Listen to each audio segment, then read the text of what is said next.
Some time ऐसा होता है कि लोग बिजनेस स्टार्ट करते हैं लेकिन वो फ्लॉप हो जाते हैं, उनका बिजनेस कामयाब नहीं होता, उनका वो बिजनेस जो ब्रांड बनना चाहिए ब्रांड नहीं बनता। इसके पीछे आपके नजदीक रीजन क्या है? मुझे लगता है सबसे पहले तो आपने जब बिजनेस शुरू करना है ना, आपने ये सोच के नहीं करना कि इसमें मैं बहुत कोई करोड़पति या लाखों रुपया मुझे आएगा।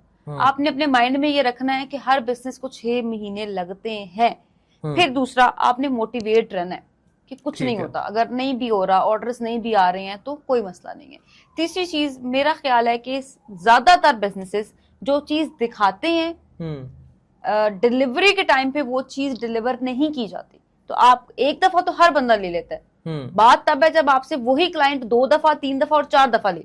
तो बिजनेस फ्लॉप होने की आई गेस ये रीजन है। और कुछ स्टैटिक्स नहीं पता होते, वो किसी दिन हम अगर पॉडकास्ट करेंगे तो आई वुड डेफिनेटली पूरा एक आपको प्लान बताऊंगी कि बेसिकली बिजनेस को स्टार्ट किधर से करना है, डोमेन से लेकर, नाम से लेकर, और फिर उसको एंडिंग में फ्लो पे लेकर किस तरह से आते हैं। आप लोग बहुत लोग देखते होंगे बता रहे होते हैं ये कर रहे हैं हम वो कर रहे हैं, अंदर की चीज कोई भी नहीं बताता।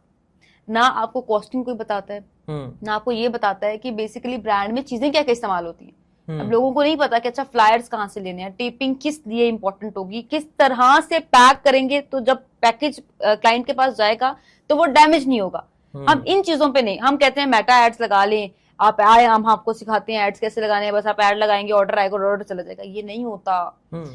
आपने उसके एक प्रॉपर एक सीक्वेंस समझना है कि बनाना कैसे है, देना कैसे है, आफ्टरवर्ड्स उसके क्या रिएक्शंस होंगे। आपने इसलिए रेडी रहना है कि जब ऑर्डर क्लाइंट को जाएगा ना तब उसका क्या रिस्पॉन्स होगा, और वो बिजनेस हमेशा कामयाब होता है।